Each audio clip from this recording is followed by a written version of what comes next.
안녕하세요. 사연 읽어주는 남녀입니다. 오늘 도와주셔서 감사드리며 그럼 오늘의 사연 읽어보겠습니다. 요즘 세상을 보면 잘난 사람이 너무 많은 것 같아요. 저보다 못난 사람이 있는 걸까 싶을 정도로 말이에요. 원래는 이렇게나 심하게 못 배워서 힘들고 슬프다는 생각에 살면서 해온 적은 많이 없었습니다. 이런 마음이 들기 시작한 것은 제 딸아이를 낳고부터였죠. 저는 형제만 7인 찢어지게 가난한 집의 막내딸이었어요. 어릴 때 기억은 배부르게 먹어보고 싶다, 그게 다였습니다. 삶에 사는 것의 기준이 배고프지 않고 덜 힘든 것, 그것이었어요. 제 위의 형제들도 아마 저와 같은 마음이었을 겁니다. 가난한데 쓸데없이 형제만 많으니 제대로 배운 사람 하나 없었어요. 그래서 위로 있는 언니들은 안 굶으려고 그나마 형편이 좀 덜한 집에 시집을 갔어요. 오빠들은 막노동꾼이 되거나 어디 가서 직업을 말하기도 애매한 사람들이 되었습니다. 그때는 그게 부끄럽게 여겨지지도 않았어요. 그런 사람들이 동네에 많았고 그저 먹고 살기만 하면 되는 거였으니까요. 막내로 제가 집에 남아있을 수 있는 시간은 제가 시집가기 전까지였습니다. 마지막까지 제가 남아있으니 부모님은 저마저 치워버리려 하셨어요. 그래서 동네에 다리를 저는 사람이 있었는데 그 집에 돈을 좀 받고 절 보냈습니다. 그 집 아들은 홍기가 꽉 찼는데도 다리가 불편하니 시집 오는 사람들이 없었거든요. 그래서 제가 낙점이 든 거죠. 한 입이라도 주려야 했으니 말입니다.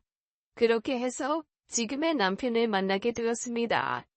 지금 돌이켜보면 그 당시에 어렸던 저는 정말 아무 생각이 없었어요. 순애야, 그 집 가면 이런 밥 안 먹어도 돼. 배 터지게 먹으면서 살 수 있어. 집도 우리 집같이 키워가면서 살아야 하는 게 아니라 튼튼한 집이야. 겨울에 바람도 안 들어올 것이야. 그러니 그 집 가서 살아. 결혼이다 시집 보내는 거다 그런 배도 없었습니다. 그냥 덜 힘들려고 가는 집이었어요. 시댁에 처음 간 날이었죠. 저희 집은 엄청나게 가난했기에 주거에서 살았거든요. 그래서 벽돌로 지어진 남편의 집이 그리도 따뜻하고 좋아 보일 수가 없었습니다. 그리고 남편의 첫인상은 제가 긴장할 필요도 없이 아주 나있어요. 동네에서 남편은 괴물같이 보였었어요. 순애야, 저기 대나무 집 있지? 거기 아들이 나보다 3살이 어린데 얼굴도 흉측하고 다리를 전다 하더라. 나도 본 적은 없어. 그런데 동네 사람들이 그러는데 걔가 집에서만 있어서 많이 이상하대. 하도 밖에 안 나오니까 얼굴 본 사람도 몇 없고 얼굴 봐다는 애들도 말이 다 다르더라. 암튼 그쪽 집 갈 때는 돌아서 가, 알았지? 괜히 그 괴물한테 붙어여서 해코지당할라.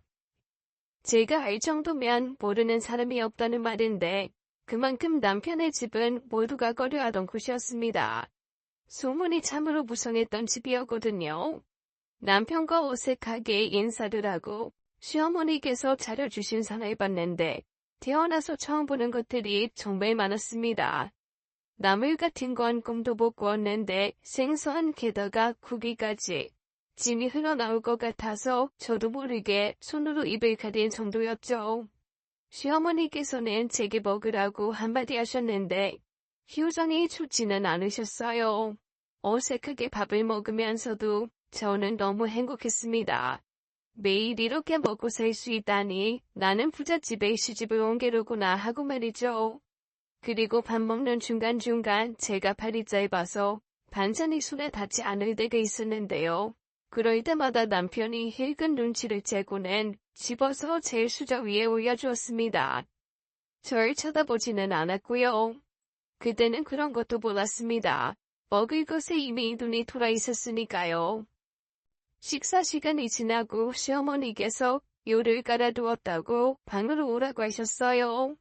그제야 긴장이 되었습니다. 좁은 방에 떡 한 입을보만 있었죠. 베개 2개예요.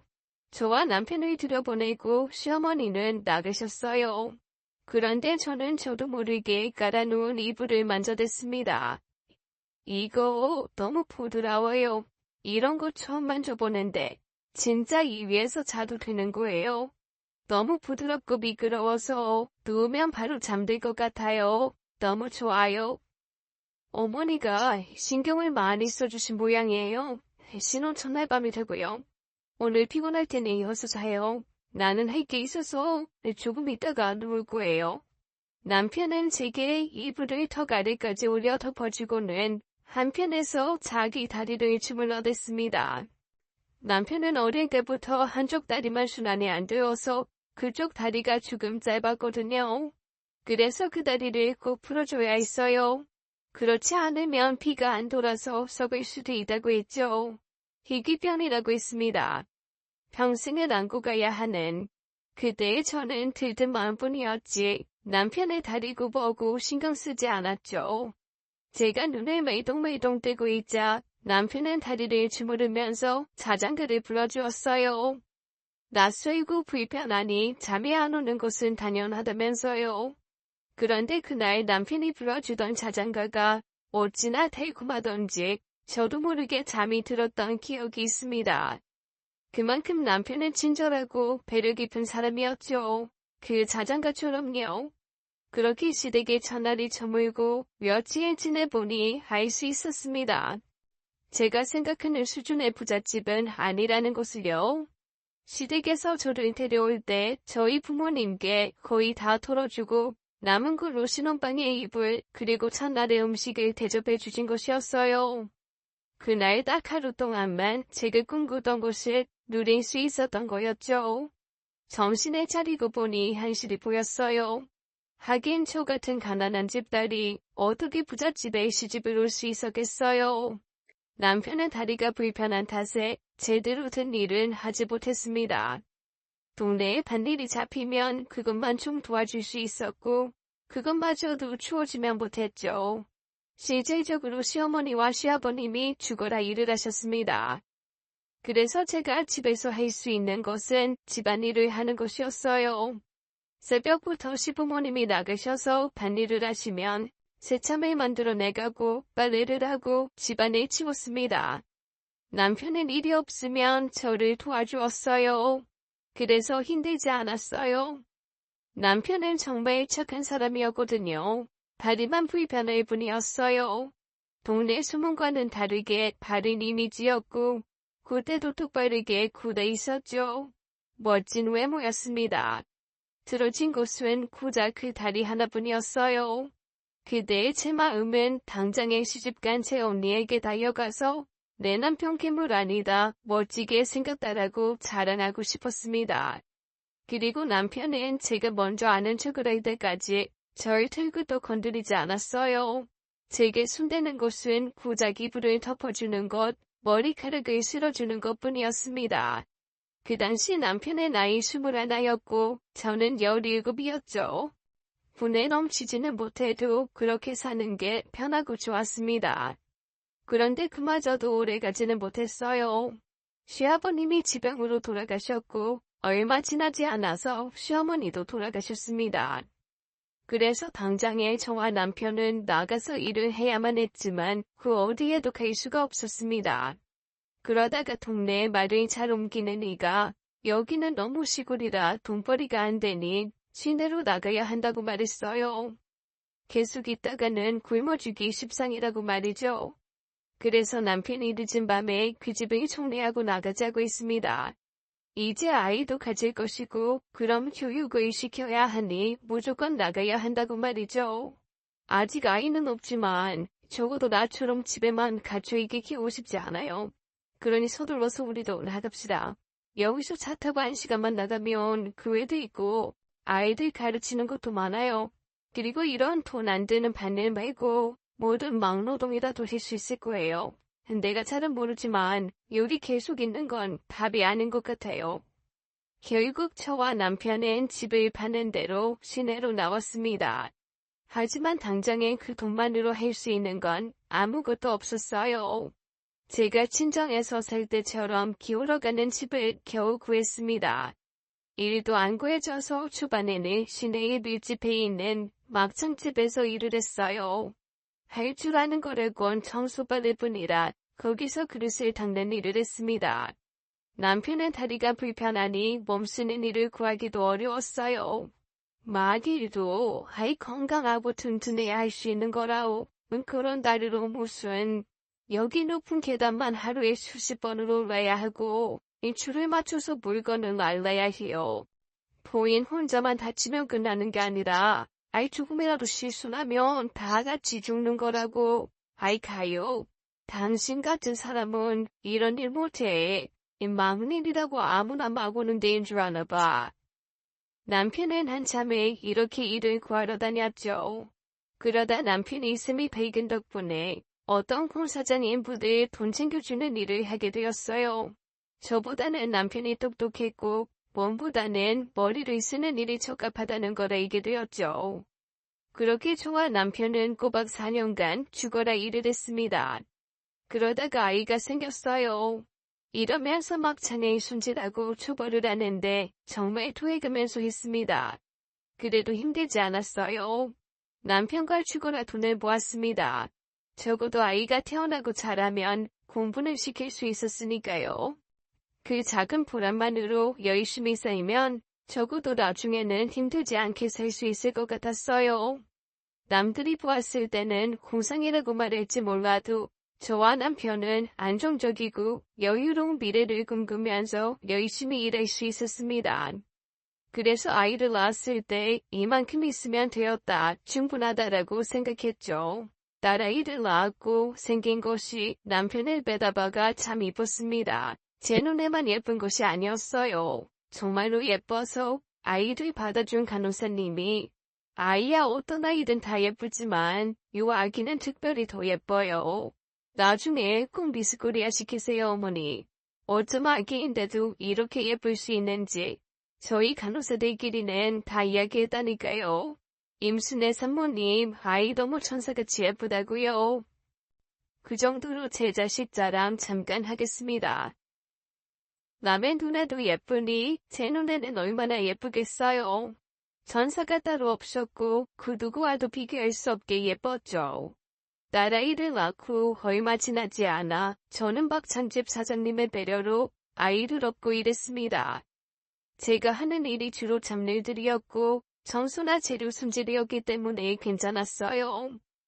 그렇게 해서라도 일을 시켜주셔서 감사할 따름이었습니다. 그리고 아이를 하루 종일 업고 일해도 힘들지 않았어요. 아이를 보는 사람들마다 칭찬을 해주셔서 꼭 우리 아이가 사람들의 칭찬을 모두 긁어모아 더 행복하게 클 수 있을 것 같다거든요. 하루 12시간을 넘게 업고 일을 했지만 제 등이 가벼웠습니다. 아이를 업고 3년을 일했고 그나마 아이가 걸어다닐 즈음에는 더 수월했습니다. 또래 아이들과는 다르게 정말 순했어요. 가지 말라는 곳은 가지 않았고 이렇게 해라 저렇게 해라 하는 말은 다 울긋게 듣는 아이였습니다. 그래서 아이 키우면서 일하는 게 정말 좋다고 생각했어요. 그런데 제가 그 식당에서 10여 년 가까이 일할 즈음에 사정이 좋지 않아서 사장님이 식당을 접겠다고 했어요. 그런데 장사가 그리 안 되는 것도 아니었고 개인적인 사정으로 그만두신다기에 아쉬운 건 저뿐이었죠. 그러다 식당을 정리하기 한 달 전쯤에 사장님이 저를 몰래 불러서 말했습니다. 혹시 식당을 인수할 마음이 없느냐고 말이죠. 제가 식당 어떻게 돌아가는지도 다 알고 있고 사장만 하면 되는 것이니 어려울 것이 전혀 없을 거라고 말이에요. 그런데 제게는 그럴 만한 돈이 없었기 때문에 단칼에 거절을 했습니다.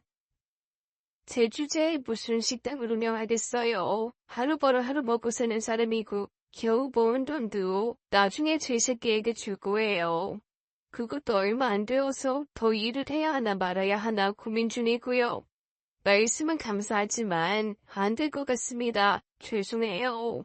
에휴, 자네 할부자인 거 내가 다 아는데. 이번에 이사도 했잖아. 애 키우면서 살아야 한다면서 말이야. 박은 양반도 성실해서 돈도 어느 정도 모아겠다. 이제는 편히 살아야지. 우리도 딴 데에 팔면 진짜 돈 많이 받고 팔 수 있는 건데 자네 생각해서 아직 안 팔았어. 큰 돈도 필요 없어. 내가 자네한테 거의 주다시피 하고 갈 거란 말이지. 나고 5천만 낮추면 내가 이 가게 줄게. 어때? 그 정도 돈으로 가게 내는 거 요새 엄두도 못 내. 자네 나이도 있고 이제 해도 클 건데 평생 이렇게 남의 집 일만 할 거야? 자네 가게도 가져야 하지 않겠어? 사장님 소리 들으면서 살아야지. 그때 딸아이 몫으로 모은 통장이 있었고 5천만 원은 되지 않았어요. 그래서 5천이란 돈도 없다 어렵다고 하자 사장이 다급하게 그럼 있는 돈이 어느 정도냐고 묻더군요. 그때 아마 삼촌이 조금 안 되었을 겁니다. 그러자 그걸로 어떻게 해보겠다고 하는 거예요. 아마 그 말에 제가 정신이 해가닥 돌아던 것 같았습니다. 가게도 어느 정도 잘 되니까 내가 조금만 돈을 쏟으면 우리 딸아이 노가다 하는 내 남편 모두 편해질 수 있겠다 싶었어요. 다리도 불편한 남편이 일을 그만두고 나와 장사를 하는 게 더 편하겠다 싶었습니다. 식당에 도와주는 엄마가 아닌 식당 사장 엄마가 더 좋을 것 같았고요. 인생에 여러 기회가 있는데 이게 그 큰 기회인 것 같다 그렇게 생각했죠. 그래서 집으로 달려가서 남편에게 말했고 남편 또한 10여 년을 넘게 알고 지낸 사장이기에 덜컥 믿어버렸습니다. 그래? 안 그래도 당신이랑 돈을 조금 더 모으면 작은 가게를 해보자고 말하고 싶었는데 좋은 기회인 것 같아. 정말 그 정도 돈으로도 인수를 할 수 있단 말이지? 좋아요, 나는 좋아. 다음 날 저는 사장에게 가게를 해보겠다고 말하고 바로 돈을 입금했어요. 그리고 거짓말처럼 다음 날 가게 안에 모든 물건과 사장 대회까지 사라졌습니다. 가게 문 앞에는 저와 같이 사기당한 사람들이 몰려 있었어요. 저처럼 몇천이면 가게 얻을 수 있다는 말에 깜빡 속은 사람들이죠. 다 같이 경찰서도 가고 조서도 쓰고 별걸 다 해보았지만 이미 사장 내외는 베트남으로 출국을 한 상태였어요. 이 사람들 작정하고 참 좋겠어요. 식당 싸게 인수하게 해주겠다고 주변 사람들한테 말한 게 정확히 출국 일주일 전이었는데요. 사기당한 사람들 전부가 같은 날 같은 제안을 받았네요. 이거는 끝까지 다 뜯어내고 가겠다는 거죠 뭐. 우선 그쪽 나라에 요청은 해두었는데 이 기간이 얼마나 걸릴지는 저희도. 사기당하신 분들이 다 사정이 많이 안 좋아요. 병원비 낼 걸로 하신 분도 있고 집 팔아서 하신 분들의 에이요. 벼룩의 간을 빼먹었네. 경찰들에 내서보겠다고는 했지만 자도가 없어 보였습니다. 그 사실을 남편에게 알리기는 주기보다도 힘들었어요. 어제까지만 해도 남편과 저는 인생이 조금은 더 잘 풀리겠다는 마음에 웃었습니다. 그런데 하루아침에 이렇게 되니 해맑게 웃던 남편이 자꾸 떠올라 가슴이 미어졌어요. 그로 인해 저와 남편은 다시금 영원 인생이 되어버렸죠. 그런데 터덜터덜 걸어서 내 것이 될 줄 알았던 가게 앞에 다다르니 남편이 절 바라보았습니다. 남편은 다 아는 듯한 눈빛이었고 저는 그 자리에 주저앉아 서럽게 울었습니다. 남편은 쩔뚝대며 다가와서 저를 안아주었고 아무 말도 하지 않았어요. 그저 손으로 제 어깨를 쓸어주기만 했습니다. 차라리 뭐라고 욕이라도 했으면 편했을 텐데 그런 것도 전혀 없었어요. 그 휑한 코리에서 들리는 건 제 울음소리뿐이었습니다. 당신 탓만 하지 마. 내 탓도 있어. 나도 좋다고 했잖아. 어쩌겠어? 하늘에서 우리 정신 제대로 차리고 살라고 혼낸 건가 봐. 앞으로 정신 똑바로 차리고 진짜 열심히 사는 수밖에. 이렇게 좌절만 하고 있어봐야 어쩔 거야. 더 일하고 더 고생하는 방법밖에 없어. 우리한테는 우리 딸이잖아. 좀만 더 고생하자 여보. 다 괜찮아. 우리 둘이면 뭐 될 거 없어. 그렇다고 저나 남편이나 손을 놓고 살 수는 없어서 그날 바로 일을 구하러 다니기 바빴습니다. 남편은 원래 일하던 사무실에서 다른 사무실 일까지 일을 더 받아서 하기로 했어요. 그리고 저도 다른 식당들을 알아보러 다니기 바빴습니다. 그래봤자 같은 종류의 식당들일 뿐이었지만요. 학력도 없고 아는 거라곤 소돼지 내장 손질하는 것뿐이라 원래 받던 돈 내서 더 주는 좋은 식당들을 찾기는 어려웠습니다. 발에서 피가 나도록 돌아다녀도 늘 돌아오는 말은 그동안 뭐하고 사셨냐는 말뿐이었어요. 난 세상에서 제일 열심히 살았는데 말입니다. 그러다가 정말 어마어마하게 큰 쌈밥집 앞에서 멈춰섰고 구인 공구 종이가 보이기에 안으로 들어갔습니다. 다짜고짜 일하고 싶다고 했고 쉬는 날은 없어도 좋다고 말했어요.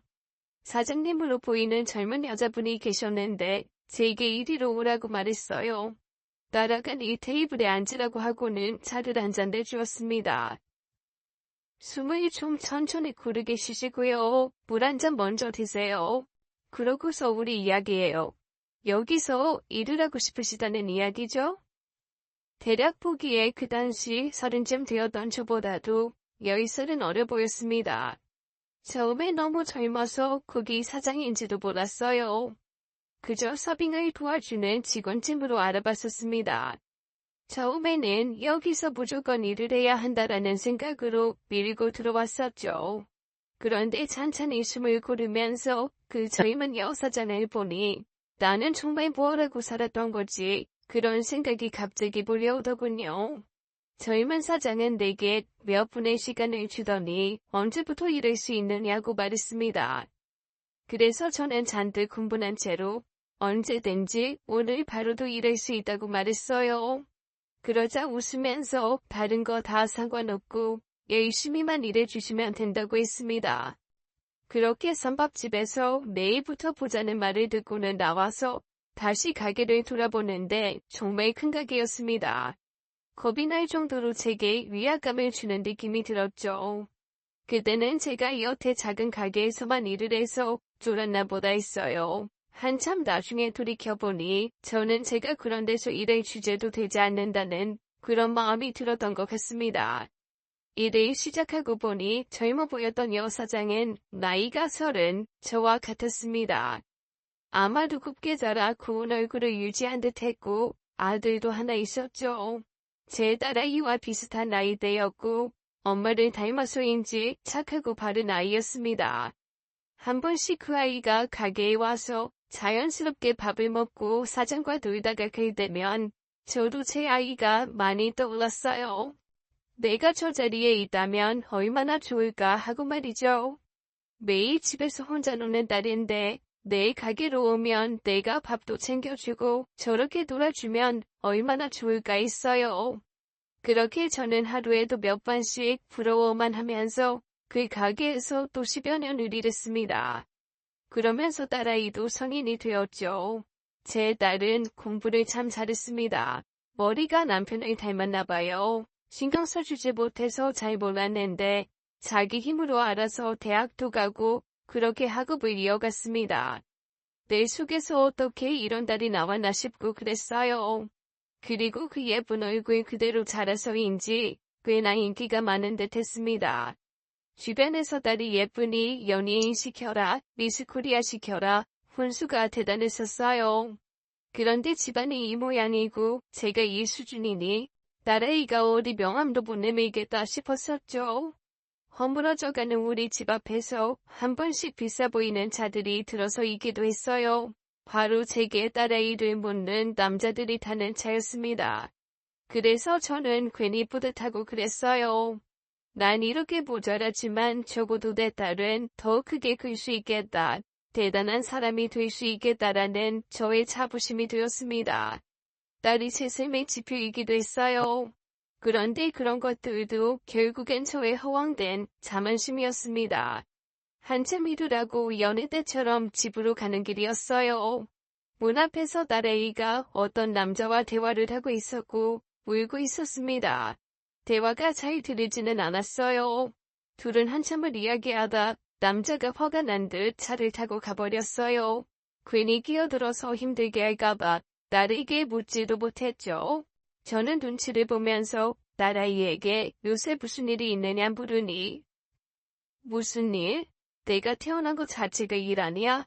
이런 집에 이런 부모한테 나 같은 딸이 태어난 게 말이야. 왜 엄마랑 아빠는 조금도 대단하지 못했어? 왜 더 잘 되지 않았어? 왜 인생에 조금도 투자를 하지 않았어? 혹시 나 하나만 바라보고 자식 덕보겠다 그런 건 아니지? 그런 기대하고 있는 건 아니겠지? 적어도 양심이란 게 있으면. 아, 아니다. 엄마한테 이런 얘기를 해서 뭐래. 내 말이 뭔 말인지도 모를 텐데. 나 일찍 잘게. 커가면서 단 한 번도 제게 투정 한 번을 부린 적 없던 딸이었어요.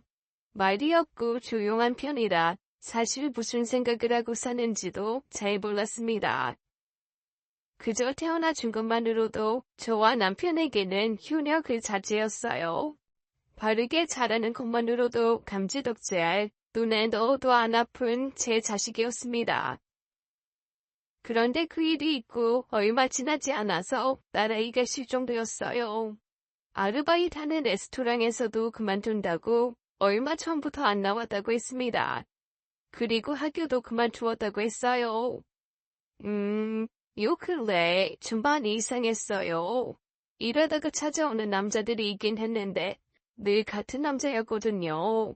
당연히 남자친구인 줄 알았는데 얼마 전에는 찾아와선 막 싸우더라고요. 그 남자가 좀 사는 집 아들인 것 같던데 그쪽 집에서 반대를 하는 건지 뭔지 개인사라서 제가 정확히 물어보기도 뭐해서 갑자기 일 안 나오기 이틀 전에 매장에서 가부를 받아갔어요. 저희도 곤란했는데 이렇게 어머님이 찾아와 주셔서 그나마 다행이네요. 한 달치 월급 땡겨서 준 거 어머님이라도 갚아주셔야겠어요. 저도 그 친구 믿고 준 건데 일주일이 넘게 연락이 안 돼서요.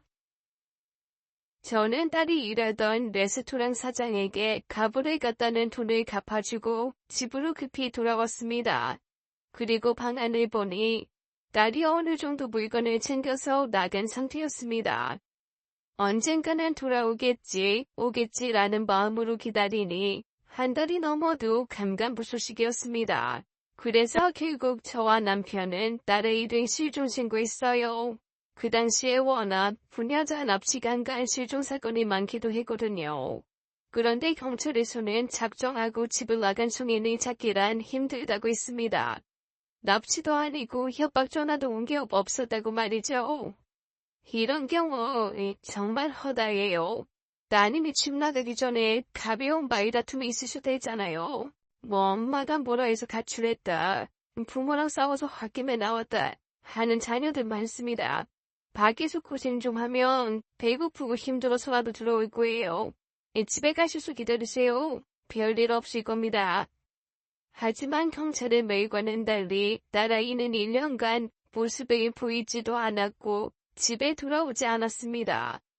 혹시 죽었을까 싶어서 저와 남편은 매일 경찰서에 가서 확인을 하는 게 일과가 되었어요. 그러던 어느 날 식당에서 오래 일했어도 한 번도 손을 뗀 적이 없었는데 칼에 손가락을 베었습니다. 아주 깊이 베어서 피가 철철 흘렀어요. 사장님도 저를 보시고는 깜짝 놀라더라고요. 같이 병원에 가서 열바늘을 금해었습니다. 사장님이 일찍 들어가시라기에 시큰시큰한 손가락을 감싸주고는 집으로 왔죠. 그런데 집에 오고 얼마 지나지 않아 누가 문을 쾅쾅 두들기는 소리가 났어요. 문을 열어보니 딸아이였습니다. 1년 만에 집으로 돌아온 것이었어요. 그런데 딸아이가 참 좋아 보였습니다. 내 딸이 맞나 싶을 만큼 호화로워 보였고 내가 일하는 식당 여사장보다도 고급스러워 보였습니다. 그런데 한 손에 아기가 들려 있었어요. 자기가 낳은 자식이라고 했습니다. 아들이라고요. 내 손주라고 말이죠. 놀라서 자초지종을 물으니 딸아이는 묻는 말에 제대로 답도 안 하고 알 수 없는 말들만 들어놓기 바빴어요. 가만 보니 딸의 눈빛이 이전과는 많이 달라져 있었어요. 모습은 그대로이지만 눈빛과 말투 그리고 숨소리까지도 낯설었어요. 애아빠네 집은 엄청 부자야. 집도 우리 집에 20배는 될 거야. 그리고 집에 일하는 사람도 있어. 게다가 나 만날 때 애아빠 용돈이 얼마였는 줄 알아? 내가 정말 뼈 빠지게 아르바이트를 해도 한 달에 100만 원을 못 버는데 얘 애아빠 한 달 용돈이 200이래. 하하. 진짜 재미있지 않아 인생? 너무 웃기지 엄마. 엄마랑 아빠 그리고 나 이렇게 죽도록 열심히 살아도 고작 그 인간 한 달 용돈만도 못하게 벌어. 너무 웃겨. 진짜 어이없어서 웃음이 나나. 하. 딸은 조금 취한 듯 보였습니다. 걸치고 있는 비싸 보이는 것들이 대체 다 어디서 났는지 묻자 자신이 다 산 것이라고 했어요. 돈이 많다고요? 갑자기 많아졌다고요? 그래서 애 아빠가 준 것이냐? 아이 아빠는 언제 인사를 오냐 물으니 사라졌다고 했습니다. 아이 아빠는 있는데 없다고요? 올 수 없는 사람이라고 말이죠. 앞뒤 말이 안 되게 한참을 떠들던 딸아이는 지친 듯 잠이 들었어요. 남편에게 연락하여 딸이 돌아왔다 했고 야근까지 해야 했던 남편은 곧바로 왔습니다. 그리고는 잠이 든 딸아이를 한없이 어루만졌어요.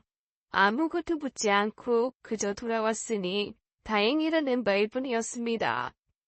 뭐가 사정이 어찌 되었던 돌아와서 다행이다. 아주 천만 다행이야. 간밤에 꿈에 이 녀석이 나와서 혹시나 죽었으려나. 죽어서 내 꿈에 나왔나. 얼마나 놀랐는지.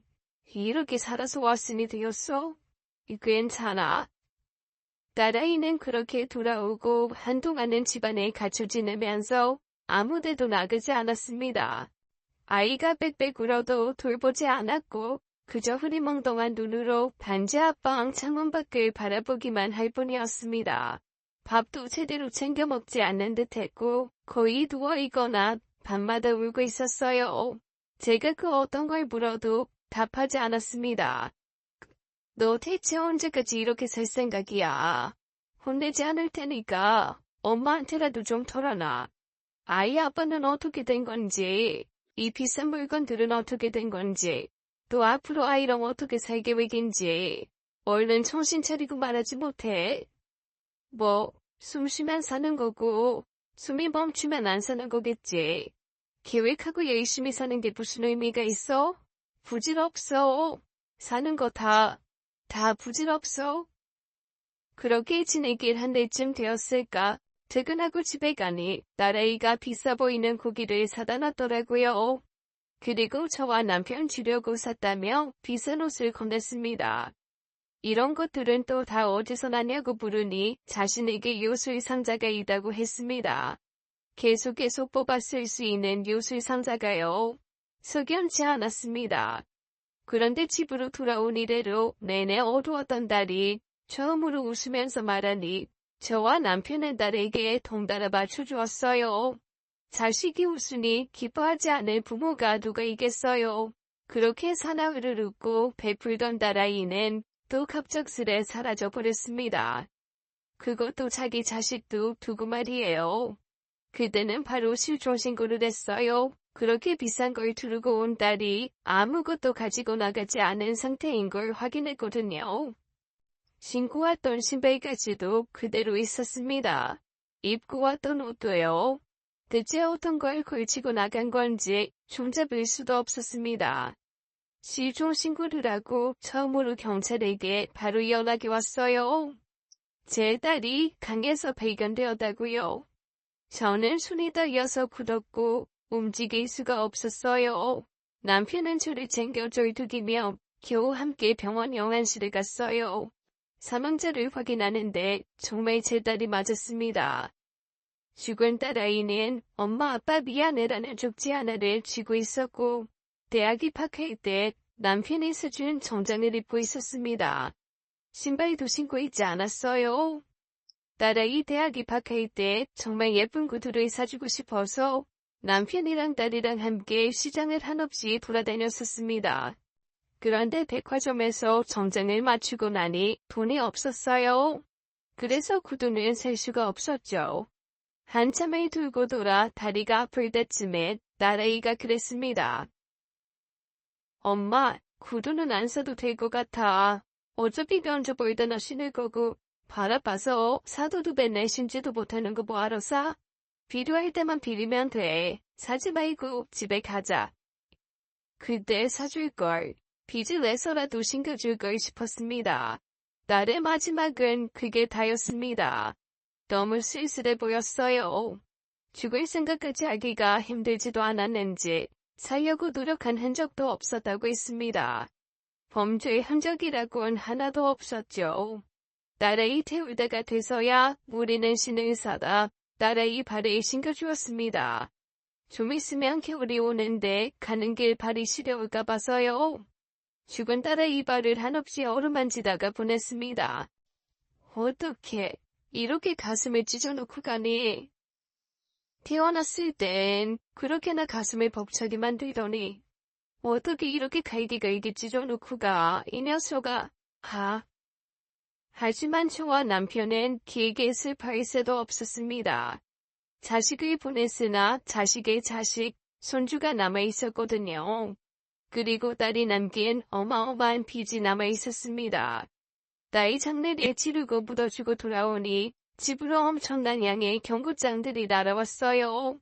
전부 카드사였어요. 딸아이가 사용한 카드 내역이 모두 해서 1억 가까이 되었습니다. 학생이었는데 카드 발급은 또 언제 어떻게 한 것인지 알 수도 없었습니다. 집에 돌아왔을 때 걸친 것들, 저와 남편에게 선물한 것들 전부가 빚이었어요. 살면서 없이는 살았지만 빚을 져본 적은 없기에 당황스러웠습니다. 어떻게 해야 할지 막막했고 그 다음 날부터는 전화가 비벼졌어요. 딸아이가 카드 이외에 제3금융에도 빚을 지은 상태였습니다. 그래서 집에 쫓아오겠다는 협박 전화도 오고 한 번씩 제가 일하는 식당에도 사람이 찾아왔어요. 사는 게 사는 것 같지가 않았습니다. 카드사에서는 먼저 저와 남편의 급여 통장을 압류 조치했습니다. 월급이 들어오면 바로 빼가려고 말이죠. 그런데 그게 없으면 손주와 우리 가족들이 먹고 살 수가 없었어요. 그래서 급한 대로 사장님께 사정을 말하고 당분간 반 월급을 현금으로 달라고 요청을 해두었습니다. 이자라도 먼저 갚으면 월급 압류는 풀어준다고 해서 매달 이자를 갚았어요. 그런데 이자만 매달 250만 원이었습니다. 남편과 제가 버는 돈이 한 달에 300만 원이 죽음보 되었어요. 그런데 원금도 아니고 이자만 갚아 나갔는데도 죽을 것 같았습니다. 저는 옛날에 딸을 키웠을 때처럼 손주를 업고 일을 다녔어요. 다행히 지금 사장님이 많은 배려를 해주셨죠. 그런데 예전과는 다르게 너무 허리가 아팠습니다. 일이 끝날 무렵이 되면 머리가 띵할 정도로 아이를 업고 일하는 것이 벅찼어요. 정말 이러다가 죽겠다 싶었습니다. 하지만 그나마 버틸 수 있었던 것이 손주가 딸의 일에 많이 닮아 있었어요. 딸처럼 순했어요. 일하는 곳이 시끌벅적하고 사람들이 많이 왔다 갔다 하는데도 손주는 거의 울지 않았습니다. 한 번씩 손님들이 손주를 볼 때면 예쁘다고 하는데 그때마다 죽은 딸아이가 떠올라서 몰래 눈물을 훔쳤습니다. 그리고 남편은 지금 하는 일에 더 일을 들여서 건물 청소하는 일까지 시작했어요. 이거 갚아야 하는 돈이기는 하지만 평생 다 갚지도 못하는 돈 내면서는 살 수는 없는 노릇이잖아. 손주도 커가고 우리가 자식은 이렇지만 손주까지 잃지는 말아야지. 다 괜찮아. 괜찮아질 거야. 살려면 살 수 있는 거야 인생이. 안 되면 잠을 안 자고라도 돈을 벌어야지. 갚아야지. 2번 잃지는 않을 거야. 기존에 일을 하면서도 남편은 고작 5시간밖에 자지 못했습니다. 그런데 거기에 청소 3시간이 늘어서 남편은 2시간밖에 자지 못했어요. 그마저도 저 혼자 아이를 업고 일을 한다며 미안해했습니다. 본인이 능력이 있는 사람이었다면 자식을 죽게 하지 않았을 거라면서 자기 탓을 하기만 하는 사람이었습니다. 남편은 딸의 죽음에 죄책감을 느꼈어요. 그래서 한없이 일하는 걸 딸을 위한 숙제로 여기는 듯 했습니다. 그렇게 저와 남편은 언제 끝날지 모를 숙제를 이어갔어요. 그 사이에 손주는 무럭무럭 잘 커갔고요. 돈을 계속 벌었지만 줄어들지 않은 빚은 결국 우리의 작은 집도 빼앗아갔습니다. 그래서 정말 지독한 달동네까지 넘어갔고 화장실도 씻을 곳도 없는 곳으로 갔죠. 방 하나에 부서진 컨테이너를 겨우 조립해 놓은 듯해 보이는 곳이었습니다. 그마저도 가게 사장님이 마련해 준 것이었어요. 원래 여기가 집은 아니고 고철 같은 거 수집하시는 분이 임시로 머물러던 곳이었대요. 우리 가게 지금 공사 중인데 방 하나를 들 거예요. 거기 완공되면 그때 옮겨서 거기서 살아요. 우선 임시로 여기서 지내고요. 미안해요. 좀 더 사정을 빨리 알았다면 더 빨리 도와주었을 것을. 사장은 세 딸아이와 동갑인 아들과 같이 와서 저희를 매번 도와주었습니다. 자연스럽게 저는 사장 아들에게 눈이 갔어요. 내 딸이 안 죽었으면 지금 저렇게 살아있을 텐데 하는 아쉬움이 있었죠. 그리고 내가 아니라 저 사장이 내 딸의 엄마였다면 살아있었겠지 하는 생각도 들었습니다. 딸이 남기고 간 손주는 자라는 모습 또한 딸과 같았어요. 투정 한 번이 없었습니다. 할머니, 할아버지 하면서 잘 다루고 속 한 번 썩이지 않았어요. 하지만 딸과는 다른 점이 하나 있었어요. 돌이켜보니 저와 남편이 딸의 일을 키우면서 한 번도 딸의 주변 사람들을 마주한 적이 없었습니다. 정말 친한 친구라든가 만나는 연인이라든가 같이 일하는 동료라도 말이죠. 딸은 우리에게 지인을 소개해주거나 만나게 해준 적이 단 한 번도 없었어요. 하지만 손주는 사춘기 예민한 중학생 때 허물어져가는 집에 친구를 데려왔어요. 제가 일하는 식당에도 찾아와서 발을 걷어붙이고 제 일을 도와주기도 했습니다. 저를 업어주기도 했어요. 또 학교 선생님을 만나게 해주기도 했죠. 빚이 많고 힘들었지만 손주 때문에 사는 것 같았습니다. 손주는 남편이 일하다 다쳐서 일을 못하게 되었을 때 대신 일하기도 했습니다.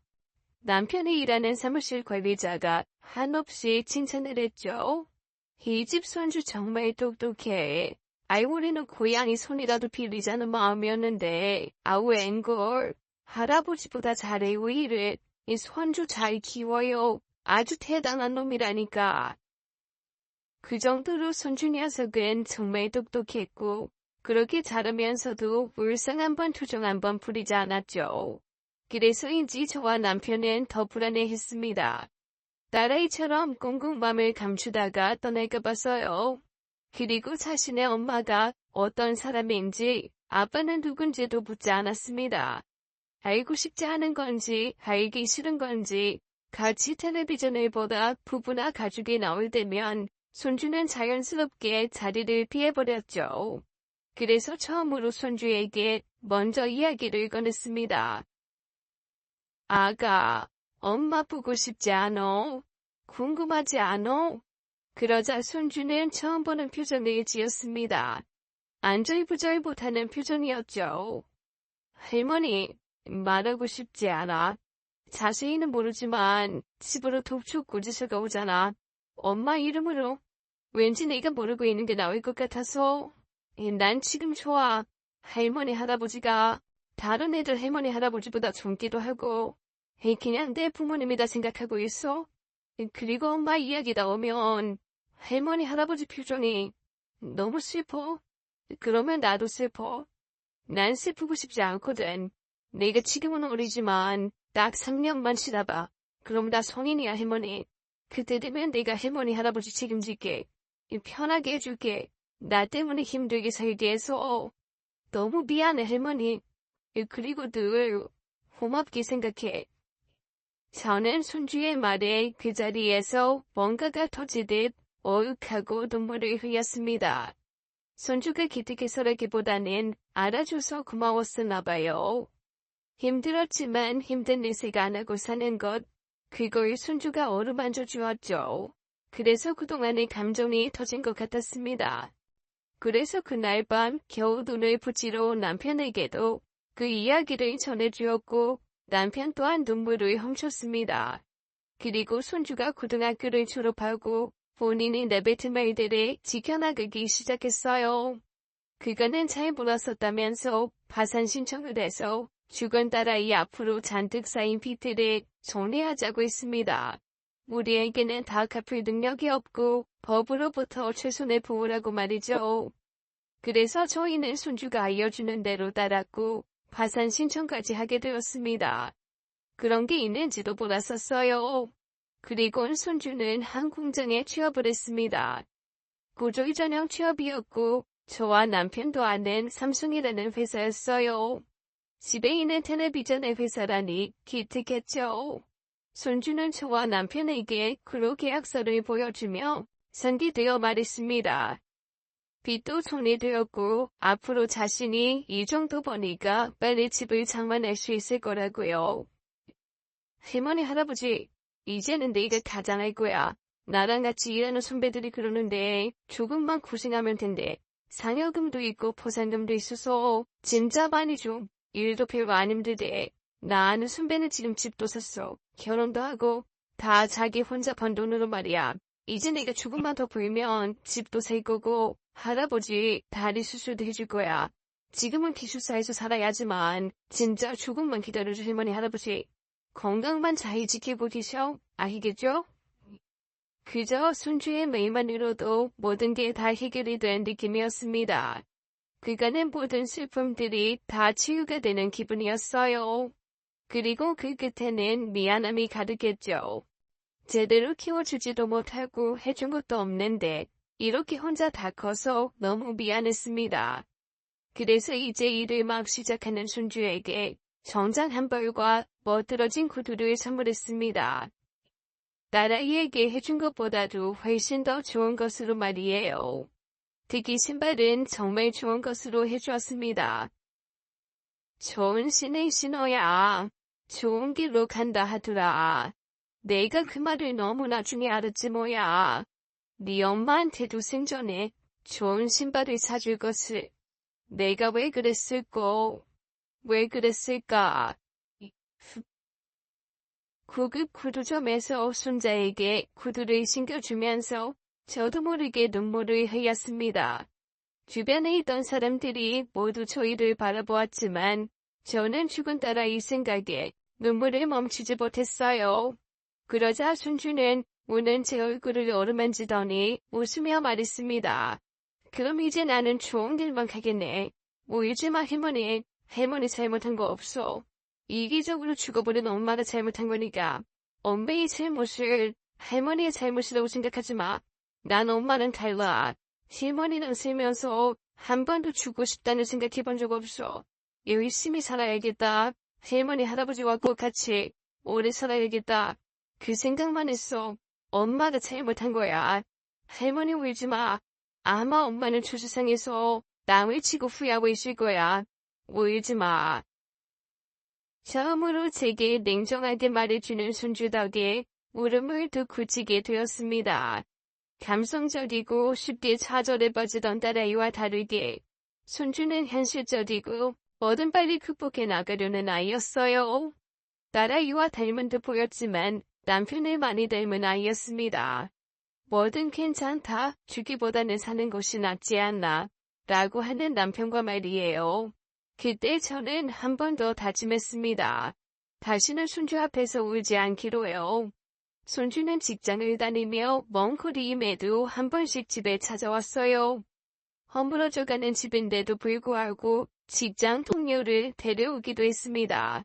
제 음식 솜씨가 좋다고 동료에게 자랑도 했대요. 와서 밥을 먹고 가기도 하고 심지어는 자고 가기도 했어요. 저는 집이 협소하여 내내 부끄러워했지만 손주는 그 어떤 내색도 안 했습니다. 오히려 아무것도 가진 거 없는 저와 남편을 자랑스러워만 했죠. 그러다 어느 날은 손주가 그 쓰러져 가는 집에 결혼할 여자라고 데리고 왔습니다. 친구들이야 어떻게든 우리 사정 고려해 볼 수 있지만 결혼할 여자를 이런 집으로 데리고 오게 하다니 도망이라도 갈까봐 제가 다 조마조마했어요. 그 속도 모르고 손주는 생글생글 웃으면서 정확히 3년 뒤에 결혼할 거라고 했습니다. 할머니, 1년 뒤에 우리 집 장만하고 이 사람이랑 결혼했고요. 이 사람이랑 그리고 할머니, 할아버지 다 같이 살 생각이에요. 괜찮죠? 에휴, 우리야 괜찮지만 너도 참, 너 이러면 섹시가 싫어해. 너희들끼리 나가서 사는 게 좋지. 다 내고 누리랑 사는 게 뭐가 좋아. 아가씨, 걱정 말아요. 우리가 그렇게까지 눈치 없는 늙은이들은 아니야. 둘이서 나가서 살면 돼. 알겠죠? 그러니까 우리 손주 좋게 봐줘요. 이 녀석이 우리 생각한다고 이러는 거야. 그럴 필요 없거든요. 나는 우리 손주가 장가가서 행복하게 사는 것만 보면 그걸로 됐어요. 아무것도 바라는 거 하나 없어요. 그러자 손주 며느리가 하는 말이 자신은 부모가 없어서 상관없다는 겁니다. 아니에요, 할머님. 저는 좋아요. 저는 고아로 자라서 이제 가족이라면 옆에 이 사람뿐이거든요. 결혼해서 할머님, 할아버님이랑 같이 살자고 한 건 저예요. 이 사람이 이렇게 바르게 잘 키워서 저한테 오게 해주셔서 너무 감사해요. 그 감사함 제가 할머님, 할아버님께 갚으면서 같이 살게요. 손주 며느리는 고아원에서 줄곧 자랐다고 했습니다. 지금 직장에서 손주를 만났고 오래간만 나왔다고 했죠. 그래서 그동안의 사정을 모두 다 알고 있다고 말했습니다. 속도 깊은 아이였어요. 부모가 누군지 잘 모르는 것, 그건 제 손주와 닮아 있었습니다. 하지만 부모 손 타지 않고 자란 아이치고는 손주나 손주 며느리 모두 바른 아이들이었죠.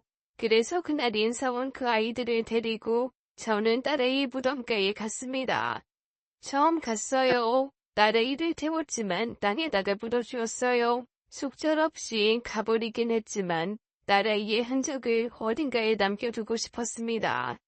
생각날 때마다 찾아가고 싶기도 했고요. 손주에게는 아는 적 없었기에 손주는 처음으로 가보는 것이었죠. 그리고는 솔직하게 그간의 모든 일들을 털어놓았습니다. 딸아이가 어떤 아이였는지, 왜 그렇게 되었는지, 손주의 아버지는 우리도 알 수 없다고만 그렇게 총애해서 말해주었어요. 모두 털어놓고 나니 제 속은 편해지더군요. 아마도 먼저 간 딸아이도 이제 좀 편해지지 않았을까 싶었습니다. 우리 불쌍한 딸, 너 때문에 죽을 듯이 힘들었는데 네가 보내준 우리 손주 덕에 엄마가 이렇게 숨쉬고 사는 거다. 자식이라고 하나 있던 게 그렇게 가슴에 찢어놓더니 지금은 또 이렇게 기쁘게도 해주네. 네 자식 이리 바르게 자라서 이제 장가 간대. 결혼할 손주 며느리도 같이 왔어. 엄마는 이제 더할 나위 없다. 이렇게 죽어도 여한이 없어. 아니지.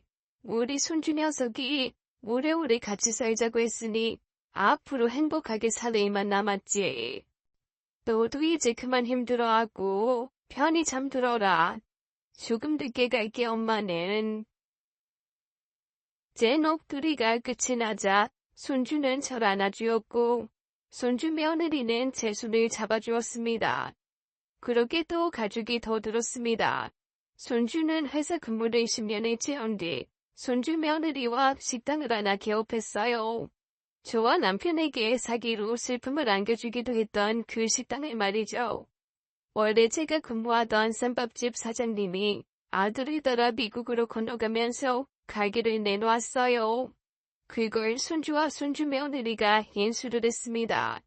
그래서 온 가족이 다 같이 운영 중이에요. 장사는 그럭저럭 잘 되고 있고요. 카운터는 남편이 주로 보고 있고 며느리와 저는 주방을 보고 있어요. 우리 손주는 사장님이고요. 요즘만 같으면 아무리 힘들어도 100년, 1000년 살 수 있을 것 같습니다. 잘 만나는 세상이에요. 그리고 얼마 전에 손주 며느리가 똑똑거비 같은 아이를 낳았습니다. 생긴 것이 우리 손주를 빼다 박았죠.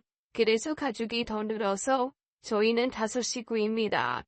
입이 하나 더 늘었다고 걱정하던 예전과는 달리 입이 하나 더 늘어서 행복하고 기쁩니다. 혹시라도 지금 너무 힘들고 현실을 받아들이기 슬픈 분이 계시다면 그래도 살아보라고 말해주고 싶습니다. 현재는 행복하지만 그동안 제가 유일하게 후회하는 것은 우울해하고 한없이 가라앉아 있던 딸의 일을 달래주지 못했던 것. 그것 하나거든요. 슬퍼도 죽을 것 같아도 살아보세요, 여러분. 슬픔은 불행을 데려오기도 하지만 기회와 행복도 같이 데려옵니다. 반드시 행복해질 거예요. 오늘 이야기 어떠셨나요? 인생을 전반전과 후반전으로 나눈다면 사연자분의 전반전은 고난과 시련의 길이었던 것 같네요. 그래도 심성 바르고 똑똑한 손주 덕에 잘 만나는 후반전을 지나고 계신 것 같아 참 다행입니다. 부디 앞으로는 행복한 일 더 많으시길 바랄게요. 오늘도 끝까지 함께 해주신 여러분 감사합니다. 날씨가 점점 추워지고 있는데요. 감기 조심하시고 건강 잘 챙기세요. 감사합니다.